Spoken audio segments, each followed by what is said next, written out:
There is nowhere written in the poem or nowhere mentioned that who's the guardian, who's the parent, who's the child. वहां पर उसकी mother को ही address किया गया है, ये जरूरी नहीं है. बट ये जो बेसिक से इंस्ट्रक्शन उस समय पर उसको एक के बाद एक के बाद एक मिल गए, उसके बीच में उसको बहुत समय नहीं मिला है वो काम करने का. Hello and welcome students. I am your English mentor Tripti Arora and today we are going to start with our poem number 6, that is Amanda. बहुत ही ब्यूटीफुल सी पोएम है, बहुत ही चुलबुली सी पोएम है. आप लोगों की तरह ही रहती है, घर वालों से उदासी हो जाती है छोटी छोटी बातों पर. क्योंकि वो हमें कुछ ऐसी चीज़ करने के लिए बोलते हैं जिसका हमें करने के लिए मन उस समय नहीं होता है. तो यहाँ पर भी हमारे पास छोटी सी चुलबुली सी बच्ची है, वो इस एक्सट्रीम तक सोच जा रही है. उसकी मम्मी ने उसको बस इतना बोल दिया कि तुम सीधे बैठ जाओ, सोफे पे लेटने की कोशिश मत करना. उसकी मम्मी ने उसे बोल दिया तुमने होमवर्क कर लिया, तुमने अपना बैग पैक कर लिया घर के लिए. सो ये बेसिक सी चीज़ें हैं छोटी छोटी, बट बहुत ज़्यादा क्रिटिसाइजिंग लगने लगती हैं एक पॉइंट पे हमें, और इसीलिए हम कोशिश क्या करते हैं कि हम उन चीज़ों को अवॉइड करें. उसके लिए हम अपनी ओवर थिंकिंग अपने माइंड में सेट करने लगते हैं और उसी के लिए हम इतना ज़्यादा एक्सट्रीम जाके सोच लेते हैं बच्चों कभी कभी कि हम ये सोचते हैं कि घर बार ही नहीं होता, अलग की दुनिया होती, एकदम पैरेलल वर्ल्ड में रहते हैं हमें. ठीक है, वहाँ पर मुझे कोई बोलने वाला नहीं होता, मुझे कोई पूछने वाला नहीं होता. लेकिन फिर ये सोचो तुम्हें खाना देने वाला कौन होता, कपड़े धोने वाला कौन होता, राइट. तो कभी कभी हम लोग ऐसी सिचुएशंस अपने फैमिली के साथ, पेरेंट्स के साथ फेस करते हैं जहाँ पर हम ऑलरेडी किसी डिलेमा में होते हैं, लेकिन क्योंकि वो कॉन्टिन्यूस नैगिंग भी नहीं बोलूँगी, वो कॉन्टिन्यूस जो इंस्ट्रक्शंस होते हैं वो हमें पोकिंग जैसे लगने लगते हैं. ठीक है, तो ये बेसिकली ये स्टोरी भी ऐसी ही कुछ बता रही है. कभी कभी पता है ये रियल लाइफ में भी हमें फेस करना पड़ता है. पेरेंट्स बोलते जा रहे हैं. तो बच्चों आपको एक और गुड न्यूज़ देती हूँ मैं कि इस चैनल पर आप अपने पेरेंट्स को भी ऐड कर सकते हैं, क्योंकि उन्हें यहाँ पर पेरेंटल गाइडेंस भी मिलने वाला है आगे आने वाली वीडियोज़ में, जिससे आप उन्हें बताएंगे कि हमें इन चीज़ों की ज़रूरत है और आप इस वीडियो को देखो और हमारी फीलिंग्स को समझो. तो आप उनको भी इस चैनल पे ऐड करिए और बेल आइकन को क्लिक करके रखिए ताकि कोई भी ऐसे वीडियो आपसे मिस ना हो पाए. ठीक है, और सारे फ्रेंड्स और फैमिली से अपने हाई प्रोफाइल को सब्सक्राइब भी करा देना है. चलिए उसी के साथ बिना किसी देरी से हम स्टार्ट करते हैं अपना poem that is from your class 10th first flight book, that is Amanda. बच्चों पोएम में हमें क्या क्या पढ़ना है वो हमारे लिए बहुत ज़रूरी है. अबाउट द पोएट हम इसीलिए पढ़ते हैं ताकि हम पोएट का माइंडसेट जान सकें कि वो किस माइंडसेट से हमें क्या चीज़ें दिखाना चाहता है, राइट.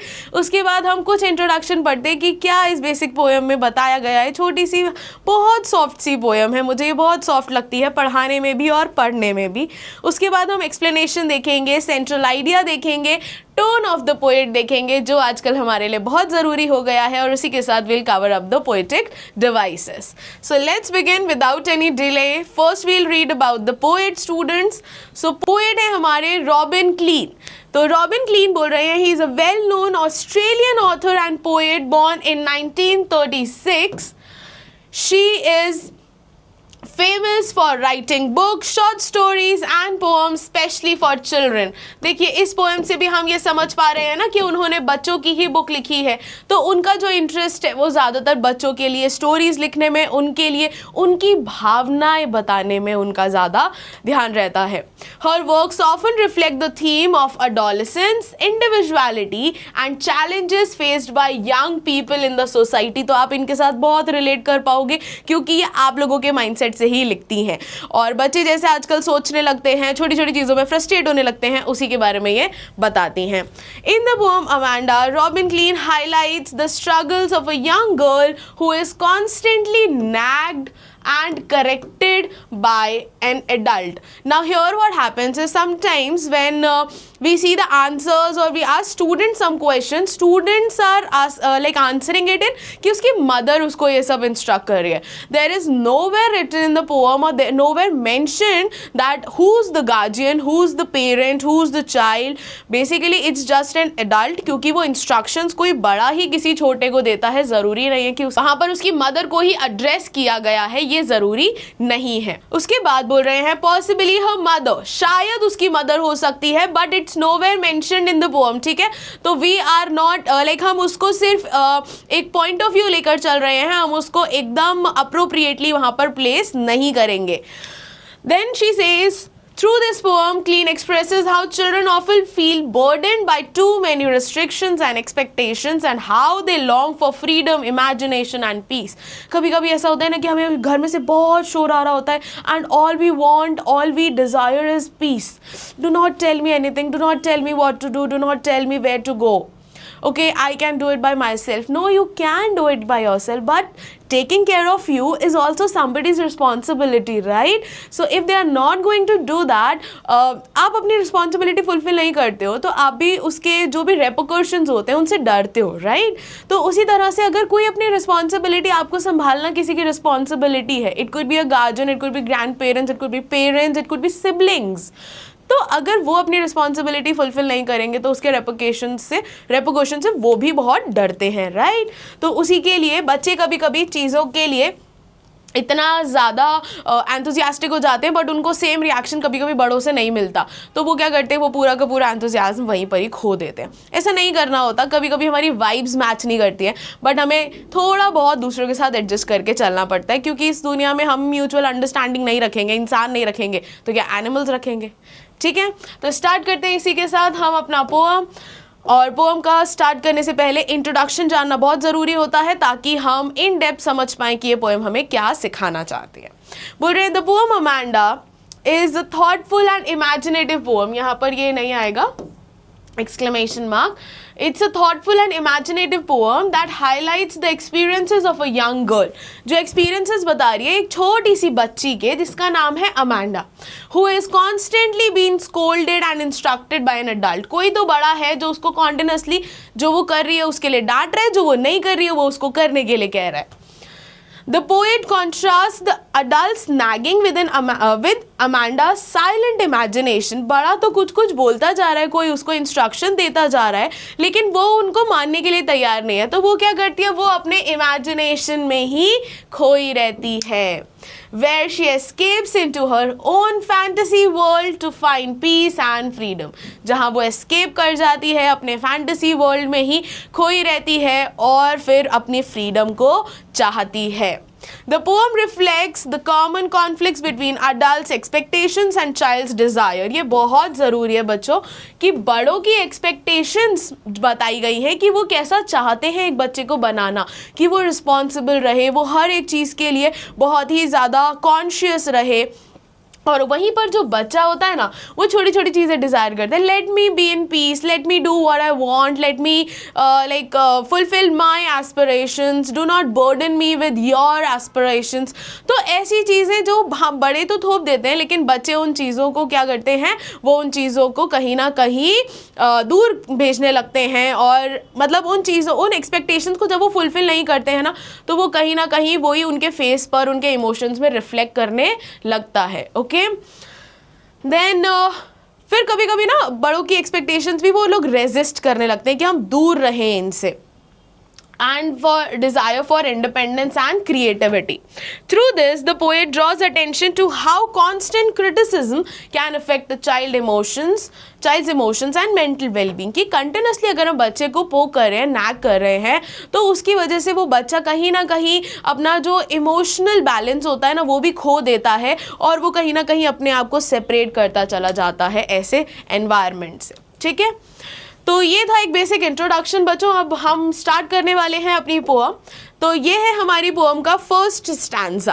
अब आप समझने की कोशिश करिए. आप बुक लेकर बैठेंगे सबसे पहले, तो बुक के बिना हम कोई भी क्लास अटेंड ना करें. ठीक है, सबसे पहले देखेंगे तो हमें यहाँ पर एक स्टैंजा गिवन है, उसके बाद 3 लाइनें ब्रैकेट में गिवन है, फिर दूसरा स्टैंजा गिवन है, फिर उसकी 3 लाइनें हमें ब्रैकेट में गिवन है. ठीक है, तो इस तरह से हमारी पोएम जो है वो आगे बढ़ रही है. अब ये क्या है ये मैं आपको एक बार बता देती हूँ.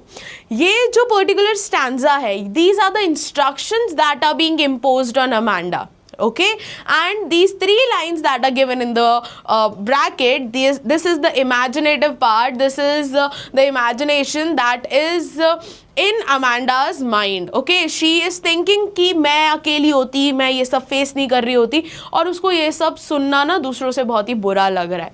तीन लाइनें हैं ऊपर वाली, ये हैं इंस्ट्रक्शंस और ये हैं उसके खुद के इंटरनल थॉट्स, उसके जो इंट्रूसिव थॉट्स हैं। ओके, तो बोल रहे हैं don't bite your nails Amanda. देखो बेसिक सा इंस्ट्रक्शन है कि अपने नेल्स को बाइट मत करो। Don't hunch your shoulders Amanda. Hunch का मतलब होता है बच्चों बेंड, तो बोला है कि अपने शोल्डर्स बेंड करके मत बैठो। Stop that slouching and sit up straight Amanda, कि तुम ऐसे स्क्लाउच करके यानी इस रिलैक्सिंग मोड में मत बैठो, इतना रिलैक्सफुल होके मत बैठो, एकदम पैर पसार के मत बैठो काउच पे, सोफे पे, थोड़ा सा अप्रोप्रिएटली बैठो। एंड सिट अप स्ट्रेट, बिल्कुल स्ट्रेट पोस्चर के साथ बैठो अमांडा। अब इतना सा बोलने के बाद वो अपने माइंड में क्या सोच रही है? There is a languid emerald sea where the sole inhabitant is me, कि यहाँ पर एक languid sea, languid का मतलब होता है very calm, very peaceful. Emerald is a color, the color of the sea, the color of the marble. Okay, so it's the color. तो बोल रहे हैं कि वो बच्ची ये सोचने लग जाती है कि बहुत ही काम, बहुत ही पीसफुल एमरल्ड सी है, where the sole inhabitant is me. Inhabitant बोलते हैं बच्चों रेसिडेंट को, जहां पर निवासी, जहां पर ड्वेल करने वाली मैं अकेली हूं, यानी उस इतने बड़े समुद्र में कोई और नहीं है जो मुझे इंस्ट्रक्शंस दे रहा है। वो इतनी पक चुकी है इंस्ट्रक्शन सुन सुन के। अ मरमेड ड्रिफ्टिंग ब्लिसफुली, और मैं क्या हूं? मैं एक मरमेड हूं दैट इज ड्रिफ्टिंग। ड्रिफ्टिंग माने मूविंग, जो मूव कर रही है, फ्लो कर रही है बहुत ही ब्लिसफुली। ब्लिसफुली का मतलब ब्लिस इज मीन्स ब्लेसिंग, तो हम बोल सकते हैं इट्स ब्लेसफुली। ठीक है, तो मरमेड बन जाना उसके लिए इतना ज़्यादा बड़ा हो गया है कि वहाँ पर वो ये चीज़ समझ नहीं पा रही है कि these are some basic instructions, वो अभी नहीं करेगी तो थोड़ी देर बाद कर लेगी। ठीक है, बट ये उसके ओन गुड के लिए बोला जा रहा है। And the person who is in charge, who is the like care taker of that particular child Amanda, वो बस अपनी रिस्पॉन्सिबिलिटी फुलफिल कर रहे हैं, ये सिखाने की उस बच्चे को कि वो किस तरह से किस पोस्चर में बैठे, सो दैट वो हमेशा से अपना पोस्चर ख़राब ना करे, या वो बहुत लीनियंटली बैठ गई होगी, अपने काम छोड़ के बैठ गई होगी, तो उसको बस सिखाने की कोशिश की जा रही है।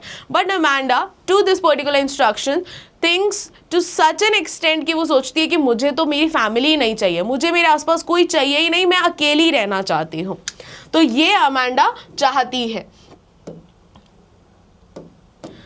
उसके बाद नेक्स्ट में बोलते हैं, इसके बाद did you finish your homework Amanda? तुमने अपना होमवर्क कर लिया? Did you tidy your room Amanda? अपना रूम क्लीन कर लिया? I thought I told you to clean your shoes Amanda. मुझे ऐसा याद आ रहा है कि मैंने तुम्हें अपने शूज़ क्लीन करने के लिए बोला। अब अगर आप होमवर्क की बात कर रहे हो, रूम क्लीन करने की बात कर रहे हो, या शू पॉलिश करने की बात कर रहे हो, ये ऐसे इंस्ट्रक्शंस है। स्पेशली अगर हम इंडिया की बात करें तो हर इंडियन पेरेंट रात के 9 बजते ही ये अपने बच्चे को ज़रूर बोलता है, बैग पैक कर लिया, ड्रेस तैयार कर लिए, शूज़ पॉलिश कर लिए। क्यों? क्योंकि ये वो उनके डिसिप्लिन में डालना चाहते हैं। So these are also some basic instruction. लेकिन इसके लिए भी अमांडा क्या सोच पड़ी है, अब ये समझो। बोल रही है आई एम एन ऑर्फन, कि भाई मैं तो अनाथ हूँ, कोई नहीं है मेरा इस दुनिया में, और कोई मुझे सलाह देने वाला, कोई मुझे करेक्ट करने वाला नहीं है, मैं आज़ादी से जीना चाहती हूँ। बोल रहे हैं I am N orphan roaming the streets, जो बाहर स्ट्रीट्स पर बस यूं ही रोम कर रही है, उसका कोई लेना देना नहीं है सोसाइटी से। I pattern soft dust with my hushed bare feet, और मैं उस सॉफ्ट डस्ट को, डस्ट यहाँ पर मड को बोला गया है, और मैं पैटर्न बना रही हूँ। पैटर्न यहाँ पर डिज़ाइंस को बोला गया है,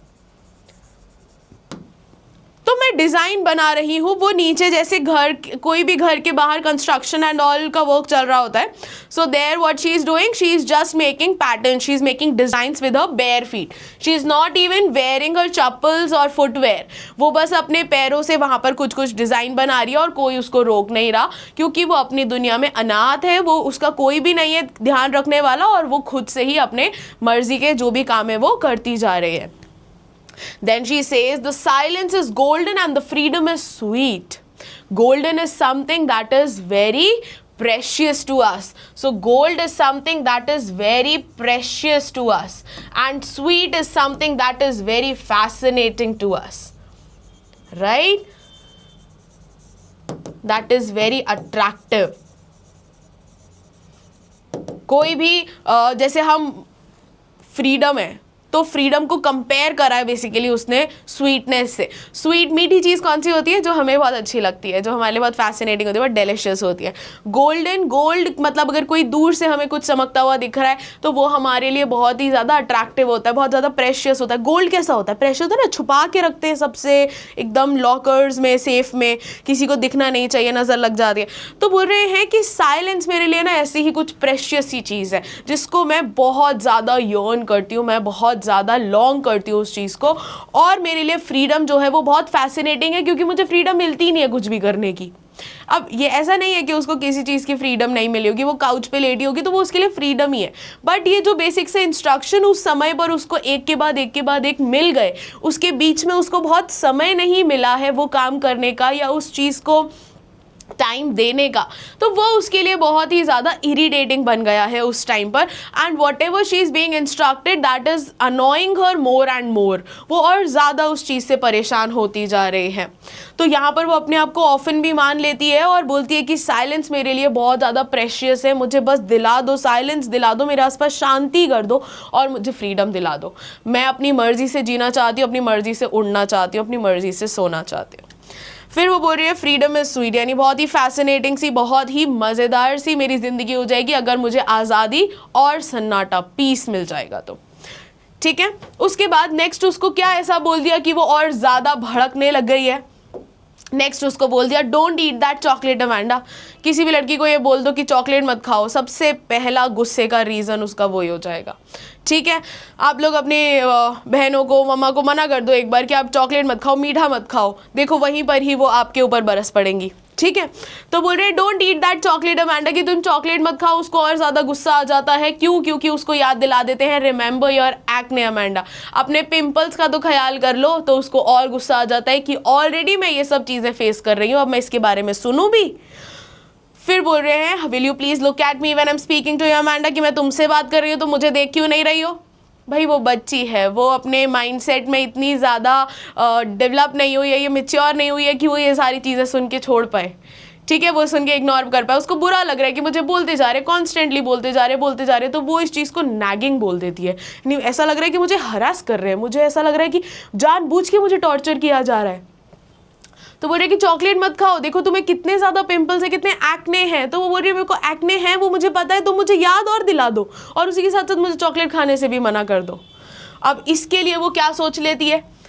इसके लिए वो सोच लेती है I am Rapunzel, I have not a care. Rapunzel कौन है? बेसिकली रपुंज़ल एक बहुत ही ब्यूटीफुल सी प्रिंसेस है। ये है हमारी रपुंज़ल, और इनकी मूवी अगर आपने देखी हो एंटैंगल, तो बहुत ही सुंदर सी प्रिंसेस है जिसके इतने लंबे बाल होते हैं कि उनको हाई टावर से अपने बाल नीचे फेंकने पड़ते हैं ताकि कोई उस पर चढ़ के ऊपर आ सके। तो रपुंज़ल क्या करती है? She is basically kidnapped by a witch and she is kept on a high tower. उसको कोई बड़े से ऊंचे से टावर पे रख देता है और वहाँ से वो अपने प्रिंस को अपने बालों के थ्रू ही चढ़ाकर ऊपर बुला लेती है और वहाँ से एस्केप कर जाती है। ठीक है, तो वो बोल रही कि मैं भी रपुंज़ल हूँ, मैं एक हाई टावर में रहती हूँ, उस लंबे से टावर में जहाँ पर मेरे आसपास कोई नहीं है। कह रही है कि अच्छा है कि रपुंज़ल अपने पेरेंट्स से चोरी हो गई थी, किडनैप हो गई थी, ताकि वो शांति से तो रहती थी जब विच वहाँ नहीं आती थी टावर में, अकेली तो रहती थी। तो बोल रही है मैं भी रपुंज़ल हूँ, आई हैव नॉट अ केयर, और मेरे अंदर किसी के लिए कोई केयर नहीं बची है, मैं किसी की कोई परवाह नहीं करती हूँ, मैं सब कुछ छोड़ छाड़ के चली जाऊँगी, ऐसा वो बोल रही है। Life in a tower is tranquil and rare, कि इस टावर में जहाँ पर रपुंज़ल रहती थी जब मैं वहाँ रहूँगी तो ये लाइफ कैसी होगी? ट्रैंक्विल होगी। Tranquil is undisturbed. और कैसी होगी? सीरीन, बहुत ही शांति भरी होगी, बिल्कुल अनडिस्टर्ब होगी। वहाँ पर मुझे कोई कुछ नहीं बोलेगा, कोई मेरे को नैग नहीं करेगा, कोई मेरे को परेशान नहीं करेगा, और बिल्कुल ट्रैंक्विल, बिल्कुल सीरीन, बिल्कुल शांति भरी लाइफ में वहाँ पर जीऊँगी। तो बेसिकली वो क्या चाहती है? वो अपनी लाइफ में चाहती है पीसफुल हो जाना, मतलब आसपास का एरिया पीसफुल मिल जाना। And it is very rare, rare बोलते हैं हम यूनिक को कि किसी किसी को ही मिलती है, रपुंजल को वो लाइफ मिली, मुझे भी मिल जाए काश। मैं भी अपने आसपास किसी को नहीं आने दूंगी। और क्या बोल रही है, I will certainly never let down my bright hair, कि रपुंजल तो पागल थी जिसने अपने प्रिंस को उस हेयर से चढ़ा लिया, या विच के जाने के बाद उसको अपने हेयर से चढ़ा लेती थी। मैं तो कभी भी अपने लॉन्ग हेयर जो हैं उनको कभी भी नीचे थ्रो ही नहीं करूँगी ताकि ऊपर कोई आ ही ना पाए, और मैं बस अकेली वहीं पर रहूँगी, अपनी मर्जी से रहूँगी और एकदम शांति से रहूँगी। So she says I will certainly, यानी certainly surely I will never let down my bright hair, कि मैं अपने ब्राइट हेयर कभी भी नीचे गिराऊंगी ही नहीं ताकि कोई चढ़ के ऊपर आ ही ना पाए। तो यहाँ पर वो इतना एक्सट्रीम तक सोच लेती है। सोचो पहली बार में वो ऐसा सोच रही है मैं मर्मेड हूँ, मेरे आसपास समुद्र है और कोई नहीं है। सेकंड में वो सोच रही है मैं ऑर्फन हूँ, अनाथ हूँ, पेरेंट्स नहीं है, कोई नहीं है मेरे पास। थर्ड में सोच रही हूँ रपुंजल हूँ, किडनैप हो गई हूँ अपने पेरेंट्स से, लेकिन अकेली जी रही हूँ, और जो मेरे पास आना चाहता है उसको मैं आने ही नहीं दूंगी क्योंकि मैं अपने हेयर ही नीचे थ्रो नहीं करूंगी। तो ये बेसिकली वो हर एक चीज़ में आप देखो वो यहाँ पर सॉलिट्यूड चाहती है। तो क्या चाहती है वो यहाँ पर, सॉलिट्यूड चाहती है, अकेलापन चाहती है। वो चाहती ही नहीं है कि उसके पास कोई भी आए, और ये इसीलिए क्योंकि उसको कॉन्टिन्यूसली अलग अलग चीज़ों के इंस्ट्रक्शन मिल रहे हैं। यही कोई उससे अगर रुक के पूछ लेता कि क्या हो गया, क्यों ऐसे बैठी हो, तो शायद she would have opened up, और वो इतना डीपली, इतना ज़्यादा इंटेंस नहीं सोचती, राइट। ठीक है, इसी के साथ हमारे पास लास्ट वाला स्टैंजा बचा है। वो उसमें क्या बोल रही हैं उसको, stop that sulking at once Amanda, you are always so moody Amanda, anyone would think that I nagged at you Amanda. बोल रहे हैं कि उस सल्किंग को, सल्किंग माने मुंह लटका के बैठना, ठीक है, मूड खराब करके बैठना, अपसेट होके बैठना। स्टॉप दैट सल्किंग यानी कि अपसेट होना, बीइंग अपसेट। तो बोल रहे हैं कि हमेशा इतना अपसेट होके मत बैठा रहा करो, अपना मूड खराब करके अपना मुंह लटका के मत बैठे रहा करो। You are always so moody Amanda, तो हम हमेशा इतनी मूडी रहती हो, बात नहीं करती हो, जवाब नहीं देती हो बातों का, तुम हमेशा ऐसी क्यों रहती हो। Anyone would think that I nagged at you Amanda, किसी को भी ऐसा लगेगा कि मैंने तुमको डांटा है, मैंने तुमको नैग किया है, यानी आई हरास्ड यू, कि मैंने तुम्हें हरास किया, मैंने तुम्हें टॉर्चर किया है, और मैंने इतना टॉर्चर किया है कि तुम बेचारी ऐसे मुंह लटकाई सी लड़की हो गई हो। ठीक है, तो यहाँ पर बेसिकली बहुत ज़्यादा उसको कुछ एक्सट्रीम इंस्ट्रक्शंस नहीं दिए हैं, बट जो अमांडा है वो इस चीज़ से परेशान है कि कॉन्स्टेंटली वो क्यों किया जा रहा है, उसको बीच में गैप क्यों नहीं दिया जा रहा, उसको ब्रेक क्यों नहीं मिल रहा है बीच में। ठीक है, तो इसी के साथ बच्चों हमारी पोएम जो है वो ख़त्म हो जाती है। इसका हम जल्दी से बिना देरी करे हम इसकी समरी सीख लेते हैं, और समरी के बाद हम टोन ऑफ द पोएट और पोएटिक डिवाइसेस ख़त्म करेंगे। फिर बोल रहे हैं समरी में बोला है कि ये जो पोएम है अमांडा, ये रिवॉल्व करती है एक यंग लड़की के अराउंड जिसका नाम है अमांडा, जो कॉन्स्टेंटली इंस्ट्रक्ट कर रही है। ऐसा नहीं है प्रॉब्लम कि उसको इंस्ट्रक्ट क्यों किया जा रहा है, लेकिन प्रॉब्लम ये है कि उसको कॉन्स्टेंटली इंस्ट्रक्ट किया जा रहा है, बार बार बोला जा रहा है। Corrected and scolded by an adult, mostly like her mother, ज़्यादातर जो उसकी मदर अगर करती होगी तो वैसा दिख रहा है। The other adult gives her commands like not biting her nails, sitting properly, doing her homework, behaving in a certain way. हर एक चीज़ उसके बारे में चेंज करना चाहते हैं वो अडल्ट जो उसके पास हैं। In response to these constant instructions, Amanda escapes into her world of imagination. कहाँ खो गई है? अपनी imaginative दुनिया में खो गई है। She dreams of being a mermaid swimming in the sea and often free to roam around the streets and living princess in a peaceful silent टार, यानी वो अपनी ज़िंदगी आसानी से जी रही है as a princess, as Rapunzel, जो अकेली उस बड़े से टार में जी रही थी। Through Amanda's daydreams, the poet highlights how children often feel suffocated by too many rules. बच्चे ना बहुत बार ऐसा होता है कि बंद के फील, मतलब बंधा हुआ फील करते हैं, suffocated फील करते हैं अगर उससे उन्हें constantly कुछ ना कुछ बोला जा रहा होता है। And expectations. The poem shows a child silently craves for freedom. बच्चा शांति से बस ये चाहता है कि जियो और जीने दो। ठीक है, peace and space to be herself. It is a powerful reflection on how over discipline and nagging can impact impact a child's thoughts and feelings, कि बहुत ज़्यादा अगर हम उसके ऊपर बर्डन डाल देते हैं तो वो उन फीलिंग्स को रेजिस्ट करने लग जाता है जो वो हमारी तरफ फील करता है बच्चा। तो हमें थोड़ा सा उनकी थॉट्स को सोचना चाहिए, उनके तरीके से सोचना चाहिए, कभी कभी खेल लेना, कभी कभी उनके साथ जॉली हो जाना, उनके साथ इन्वॉल्व हो जाना उन्हें ये फील कराता है दैट दे आर इम्पॉर्टेंट, कि वो जो कर रहे हैं वो हमेशा गलत नहीं होता है। तो ये एक बेसिक सी समरी थी बच्चों इस पर्टिकुलर पोएम की। इसके बाद हम नेक्स्ट देखते हैं central idea. Central idea Amanda का बस इतना सही है कि एक कॉन्फ्लिक्ट दिखाया है between child's desire for freedom and constant control, कि एक कॉन्फ्लिक्ट है, बड़ा कोई भी होता है ना, वो चाहता है कि सब रिस्पॉन्सिबल बने, वो चाहता है कि हर एक चीज़ की रिस्पॉन्सिबिलिटी ले ले छोटा सा बच्चा, लेकिन छोटा बच्चे में अभी इतनी मैच्योरिटी नहीं है, ठीक है। The poem shows how children like Amanda are often burdened with rules, instructions and expectations from elders, कि ऐसे बहुत सारे बच्चे होते हैं जो बड़ों की एक्सपेक्टेशंस पे खरे नहीं उतर पाते हैं और उन्हें ऐसा लगता है कि उन्हें कहीं ना कहीं सफोकेशन फील हो रहा है, उन्हें कहीं ना कहीं हर जगह बाउंडेड फील हो रहा है और वो उस जगह से बाहर निकलना चाहते हैं। तो वो क्या करते हैं, वो अगर उनको मतलब उस जगह से एस्केप करने का जरिया नहीं मिल रहा, so they will try to escape in their thoughts, they will try to escape in their imaginative world, they will develop a parallel world और अ थर्ड वर्ल्ड एंड वो उसी में ही घूमते रहेंगे। In response, Amanda escapes into her imaginary world where she feels free, peaceful and happy. Through Amanda's daydreams, the poet emphasizes the importance of giving children space, understanding their emotions and allowing them to express themselves. Amanda का ये जो daydream है, ये इसमें poet emphasize करता है कि बच्चों को स्पेस दी जाए, उनको थोड़ा सा फ्री छोड़ा जाए, उनकी इमोशंस को समझा जाए और उनको अपने आप को एटलीस्ट एक्सप्रेस करने दिया जाए, उनकी इच्छाएं बोलने दी जाएं।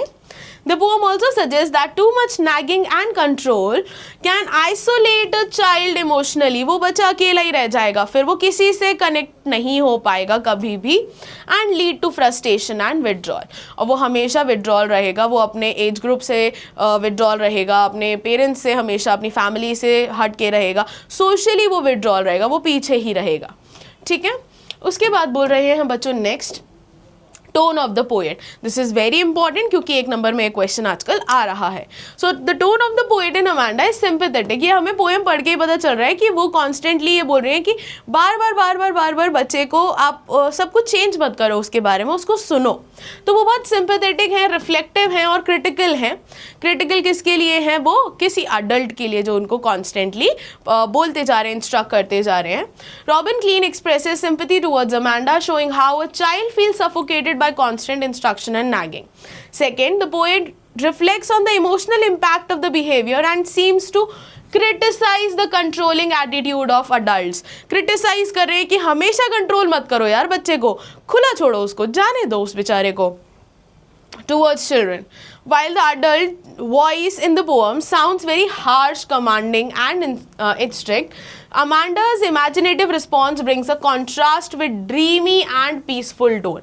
बड़ों की जो टोन है जो लग रही है हमें, वो बहुत ही हार्श है, वो बहुत ही ज़्यादा कमांडिंग है और हम बोले डोमिनेटिंग है। अगर हम एग्जैक्टली बोले तो वो बहुत ही डोमिनेंट लग रहा है, डोमिनेटिंग सी टोन हमें लग रही है उस इंसान की। This contrast highlights the difference between the real world of restriction and the child's world of freedom and imagination. बच्चा अपने imaginative world में खुश है, आप उसको उसके imaginative world में खुश होने दो और उसका imaginative world उससे पूछो। That's what a child wants. और अगर हम बच्चे को इस चीज़ के लिए restrict करते हैं तो वो हमसे कहीं ना कहीं कटता चला जाता है, ठीक है। Now, अब हमारे पास है कुछ पोएटिक डिवाइसेस, तो ये भी मैंने आपके स्टैंजास के अकॉर्डिंग ही बना दिए हैं बच्चों। सबसे पहले अगर हम बात करें राइम स्कीम की, तो राइम स्कीम में Amanda Amanda then straight then Amanda, तो चारों ही वर्ड सेम है। तो सबसे पहले ए बी और ए, और जब हम सेकंड यहाँ वाले स्टैंजा में देखेंगे तो सी, मी एंड ब्लिसफुली, तीनों में ई का साउंड आ रहा है, तो हम इसको थर्ड लेटर दे देते हैं, दैट इज सी। तो राइम स्कीम क्या निकल के आ गई है बच्चों मेरी? यहाँ पर राइम स्कीम निकल के आई है ए बी ए एंड सी सी सी। ठीक है, ये हमारे राइम स्कीम निकल के आ गई है। उसके बाद एनाफोरा बोल रहे हैं। एनाफोरा क्या होता है? 2 और more consecutive lines beginning with the same word, not letter, same word. So see here, don't bite your nails, don't hunch your shoulders. Next वाले stanza में भी did और did का एनाफोरा निकलेगा। Next is alliteration. Alliteration से पहले मैं एक और poetic device बता देती हूँ। 2 or more consecutive line beginning with the same word, anaphora. 2 or more consecutive line ending with the same word, epiphora. तो यहाँ पर देखिए अमांडा और यहाँ पर भी अमांडा, तो इसके लिए हम क्या यूज करेंगे? एपीफोरा। ठीक है, तो एनाफोरा डोंट बाइट जो स्टार्टिंग में हो रहा है और एपीफोरा जो एंडिंग में हो रहा है। यहाँ पर आई डोंट थिंक लिखा हुआ है, इसीलिए मैंने आपको लिख कर दे दिया है। 2 और मोर कॉन्जिक्यूटिव लाइन, यहाँ पर भी अमांडा है लेकिन एक लाइन का ब्रेक आ गया है, तो line should be succeeding, consecutive होना चाहिए बिना ब्रेक के, इसीलिए एपीफोरा हमने यहाँ पे लिख दिया है। Then alliteration. एलिट्रेशन हम कहाँ ढूंढ पा रहे हैं? Stop that slouching and sit up straight Amanda. Alliteration. Imagery बोल रहा है ड्रिफ्टिंग बिसफुली की एक मर्मेड है जो बहती चली जा रही है। ठीक है, ऑल्दो ये अल्यूजन है, मर्मेड जो है वो अल्यूजन है, ये लिखा होगा वैसे तो यहाँ पर, ये रहा अल्यूजन। मर्मेड जो है वो एक वेल नोन इमेजिनरी क्रीचर है। जब भी हम किसी well known place, historic event, किसी भी क्रीचर की बात करते हैं तो उसको अल्यूजन बोलते हैं। तो आप मर्मेड बोलते ही आपके माइंड में जल परी आ गई है और वो जल परी जो है वो आराम से घूमती जा रही है, तैरती जा रही है। तो ये क्या है बेसिकली कि वो ड्रिफ्ट कर रही है, यानी मूव कर रही है पानी के फ्लो के साथ, तो ये इमेजिनेशन में आ जाता है, हम विजुअलाइज कर पा रहे हैं। So this is imagery. Repetition, Amanda Amanda Amanda. उसके बाद बोल रहे हैं अपोस्ट्रोफी। बच्चों अपोस्ट्रोफी क्या होता है? Apostrophe is basically a poetic device where we do not show the physical presence of a particular person. या तो उनके अपीयरेंस नहीं शो किया जाता, सिर्फ उनकी कॉन्वर्जेशन शो करते हैं, और यहाँ पर कॉन्वर्जेशन भी शो नहीं करी है, यहाँ पर सिर्फ और सिर्फ इमेजिनेशन शो करा है। So basically wherever the physical presence of a particular person is missing, there we use apostrophe. तो अमांडा को बोला तो जा रहा है लेकिन वो रिप्लाई नहीं कर रही, वो सिर्फ सोच रही है, ये बताया है, तो उसको हम बोलते हैं apostrophe. In this poem the adult speaker जो है वो डायरेक्ट कर रहा है, डायरेक्टली एड्रेस कर रहा है अमांडा को, इवन दो अमांडा का रिस्पॉन्स जो है वो थ्रू आउट द पोएम कहीं नहीं आया है, तो फिजिकली वो वहाँ पर प्रेजेंट है या नहीं that we do not know, और इसीलिए वो बोल रहे हैं do not bite your nails Amanda. ये रहा फर्स्ट वाला और सेकंड वाला जो लाइन है, इसमें वो डायरेक्ट इंस्ट्रक्शंस तो दे रहे हैं but the physical presence of Amanda is missing, इसीलिए यहाँ पर हमने अपोस्ट्रोफी लिया है। ठीक है, तो अपोस्ट्रोफी याद रखना है बच्चों, जहाँ पर फिजिकल प्रेजेंस नहीं बताया जाता वहाँ पर हम अपोस्ट्रोफी का यूज़ करते हैं। एक और पोएम आएगी आपकी लास्ट वाली फॉर एंड ग्रेगरी, उसमें भी हम अपोस्ट्रोफी का यूज़ करेंगे। उसके बाद आगे बढ़ते हैं, नेक्स्ट वाले में हमें बोला है did you finish your homework. तो हम लास्ट के जो फर्स्ट और लास्ट हमने सीखा था, फर्स्ट के 2 कॉन्जिक्यूटिव लाइन्स में सेम वर्ड है, did you finish your homework, तो ये हो जाएगा हमारे पास एनाफोरा, एंड लास्ट में हमारे पास सेम है तो ये हो जाएगा बच्चों एपीफोरा। ठीक है, उसके बाद नेक्स्ट है अजोनेंस। अजोनेंस कहाँ पर हमें यूज करने को बोल रहे हैं? Thought told you shoes your, thought told you your shoes, सब जगह ओ का जो है वो कांस्टेंट साउंड आ रहा है। देन मेटाफर, मेटाफर कहाँ कहाँ पर यूज़ करा है बच्चों, ये आपने याद रखना है और ये आया हुआ भी है। What is the poetic device used in the silence is golden and freedom is sweet. देखिए साइलेंस किसी भी ऐसी चीज़ को बोला है जो गोल्ड है, यानी जो प्रेशियस है, जो हमें अट्रैक्ट करती है, हमारा ध्यान आकर्षित करती है, और फ्रीडम कोई भी ऐसी चीज़ है जो हमें स्वीट लगती है, मीठी लगती है, बिटर नहीं लगती है।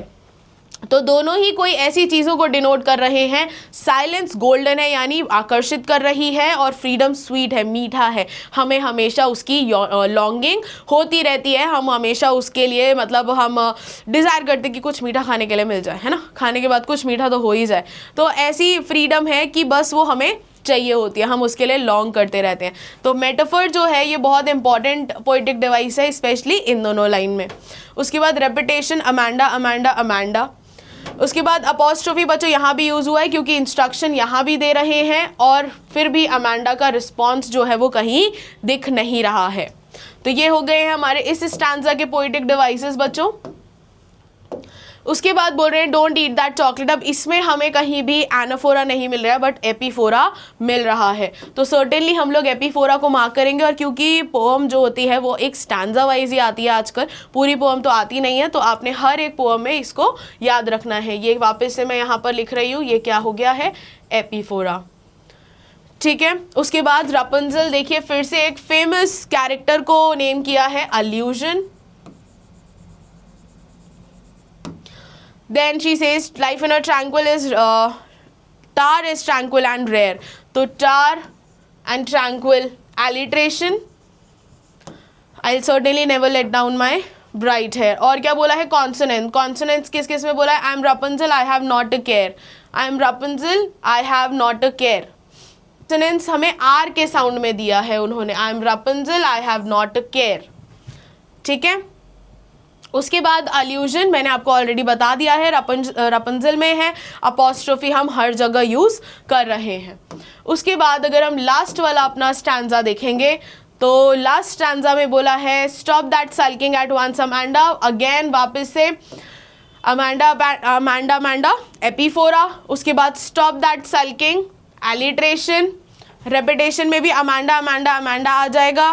उसके बाद पोइटिक डिवाइसेस आई थिंक यहाँ पर ख़त्म हो गए हैं, तो ये दोनों तो हमारे पास एपीफोरा में आएंगे ही आएंगे। ठीक है, so this was all about this particular poem students. I hope आप समझ गए होंगे अच्छे से कि किस तरह से आपने भी पेरेंट्स से परेशान नहीं होना है, और आपके पेरेंट्स को जब आप ऐसी वीडियोस दिखाएंगे जो आपको इस चैनल पर अवेलेबल मिलेंगी तो वो भी समझ जाएंगे कि आपकी फीलिंग्स कितनी ज़्यादा ज़रूरी है। तो बच्चों, do not forget to like and share and comment your questions below the video in the comment box, and also do not forget to share this video with your friends. Like कर दो भर भर के, और उसी के साथ high profile को आपने सब्सक्राइब कर लेना है और अपने फ्रेंड्स और रिलेटिव्स और पेरेंट्स के साथ भी शेयर करना है, क्योंकि हम आपके लिए लेकर आएंगे ऐसी ऐसी वीडियोस जो बहुत ज़्यादा इंटरेस्ट करेंगी आपको, और आपके लिए एजुकेशनल पर्पस से रिलेटेड कोई भी क्वेरी होगी वो इस चैनल पे आपको जल्द से जल्द मिल जाएगी। अगर आपको कोई भी प्रॉब्लम रोज़ फेस करनी पड़ती है तो वो भी आप हमारे कमेंट्स में लिख सकते हैं, हम उसके रिलेटेड भी एक वीडियो आपके लिए ज़रूर लेकर आएंगे। So that's all for this particular chapter and this video. I will see you again in the next video. Till then keep smiling, happy learning, have a good day.